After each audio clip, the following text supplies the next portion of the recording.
बड़ी खबर एटा से आ रही है, जहां युवा भाजपा नेता आयुष पचौरी ने आज एटा में भाजपा सरकार की जन कल्याणकारी योजनाओं की विस्तृत जानकारी देते हुए कहा कि केंद्र और प्रदेश सरकार ने आम जनता के उत्थान के लिए अभूतपूर्व कार्य किए हैं। विपक्ष पर हमला बोलते हुए उन्होंने कहा कि विपक्ष खुद ही अपने पैरों पर कुल्हाड़ी मारता है, क्योंकि जनता विकास विरोधी राजनीति को अच्छी तरह समझ चुकी है। आयुष पचौरी ने विश्वास जताया कि 2027 में भाजपा की सरकार एक बार फिर प्रचंड बहुमत से बनेगी, क्योंकि जनता भाजपा के किए गए कार्यों को भली भांति देख रही है।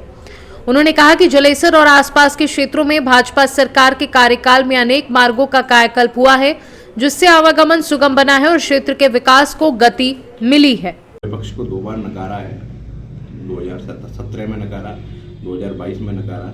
तो विपक्ष अगर इस बात को कह रहा है तो कहीं ना कहीं उनकी नाकामयाबी थी, जिसके कारण जनता ने उनको जवाब दिया। दूसरा बात अगर करें भाजपा की, तो भाजपा ने कई सारी गरीब कल्याणकारी योजनाएं चलाई गई है, शोषित, वंचित, पीड़ित, पिछड़ा, अति पिछड़ा, दलितों के लिए, जिसमें कि मैं जानता हूँ लाखों लोगों को किसान सम्मान निधि के तहत लाभ हुआ है, 6-6 साल मिला है। दूसरा, प्रधानमंत्री आवास योजना के अंतर्गत कई सारे लोगों को मकान मिले।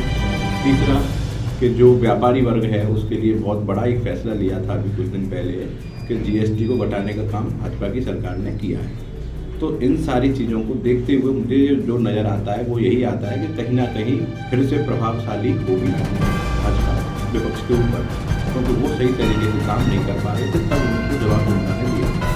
दूसरा, कि जो विपक्ष है वो कई सारी चीज़ों को लेके अपने आप खुद पैरों में कुल्हाड़ी मारने का काम करता है, जैसे कि घुसपैठियों का लगातार समर्थन देना उनका है, जो साइड से निकल के आता है, वो इस तरह की जो हरकतें करते हैं वो है कहीं ना कहीं उनके डीएनए में दिक्कत। दूसरा, भाजपा की जो सरकार है इसमें प्रत्येक वर्ग का लोग बहुत ज़्यादा सुकून से, शांति से अपना समय गुजार रहा है और लगातार विकास के कार्य हो रहे हैं। तो एक स्वाभाविक सी बात है कि जो जनहित के कार्य करेगा वो जनता पे राज करेगा।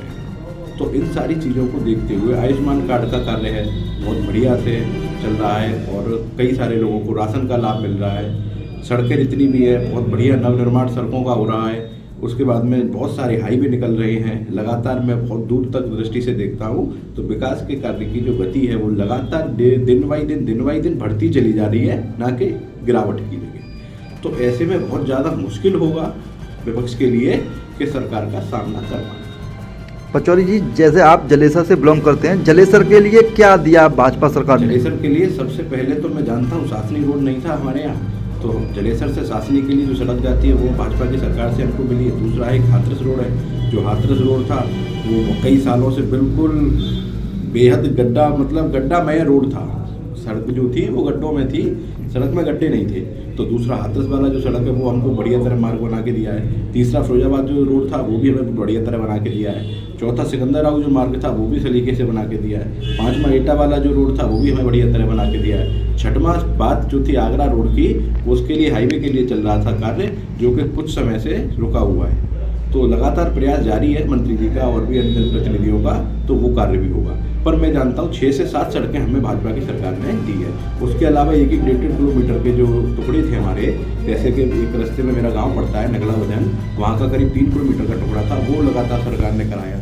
एक चरकवा गाँव पड़ता है वो उसका कराया, रेजुआ गाँव पड़ता है रेजुआ में कराया, और इस तरह के कई सारे गाँवों में सरकार ने सड़कें बनाने का काम किया है। 2-2, 3-3 किलोमीटर के टुकड़े, एक पांडापुर गाँव पड़ता है वहाँ पे सड़क बनाई है। तो ये सारी चीज़ें मेरी जानकारी में है, तो लगातार कार्य हो रहे हैं, ऐसा नहीं है कार्य नहीं हो रहे। किसानों के लिए आपने तमाम योजनाओं का बखान कर दिया अभी। हाँ। सरकार ने जो लागू की हैं और आप बता रहे हैं किसानों को लाभ भी मिल रहा है। हाँ। लेकिन आए दिन आप देखते रहते होंगे टीवी चैनलों के माध्यम से या अखबार के माध्यम से, किसान नेता धरना देते हैं, किसान भी धरना देते हैं, परेशान है, कह रहे हैं कि भ्रष्टाचार चरम सीमा पे। इसको कैसे देखते हैं आप? भ्रष्टाचार चरम सीमा पे है, इसीलिए है क्योंकि किसान जो है वो थोड़ा सा परेशान है खाद की समस्या को लेकर। तो उसके लिए धरना प्रदर्शन बार बार लगातार किए जा रहे हैं, पर किसान को हम समझाने का प्रयास कर रहे हैं कि अगर नैनो यूरिया का इस्तेमाल किया जाए, नैनो डीएपी का इस्तेमाल किया जाए तो कोई किसी प्रकार की समस्या नहीं रहेगी।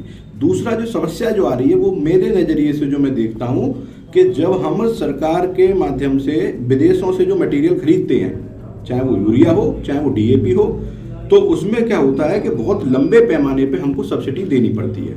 तो हम लोग उतना मटेरियल खरीदते हैं जितने की हमको आवश्यकता होती है। जैसे कि हमारे पास मान लीजिए कि 5000 बीघा जमीन है, तो 5000 बीघे की जमीन के लिए हमको यूरिया की जरूरत है 10 कट्टों की, 10 बैग की हमको यूरिया की जरूरत है। तो हमने 10 बैग खरीद लिए, पर वही होता क्या है कि 10 बैग खरीदने के बाद में तो पर्याप्त है, पर हमारा जो किसान भाई है उसको 10 बैग की जगह 25 बैग उसमें इस्तेमाल करता है।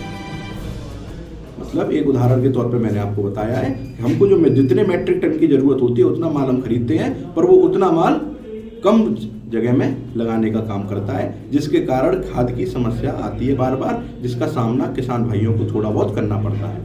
वहीं पे कुछ किसान जो हैं जो थोड़े से मतलब मैं कहूँगा कि पढ़े लिखे तो सारे ही हैं, पर जो सही सलीके से खेती करना चाहते हैं या खेती करना जानते हैं वो अन्य चीज़ों का भी लगातार इस्तेमाल कर रहे हैं, जिसके कारण अच्छी पैदावार ले पा रहे हैं और खाद से मुक्त कर रहे हैं, और खाद की जो कतार लगती है उस कतार में उनका हिस्सा नहीं बनना पड़ता। तो यह सही तरीके से काम किया जाए तो ऐसा नहीं है, खाद की समस्या बिल्कुल खत्म हो सकती है, पर वो समस्या जो उत्पन्न की गई है वो किसान भाइयों के द्वारा ही उत्पन्न की गई है, उसको ज़्यादा इस्तेमाल करना।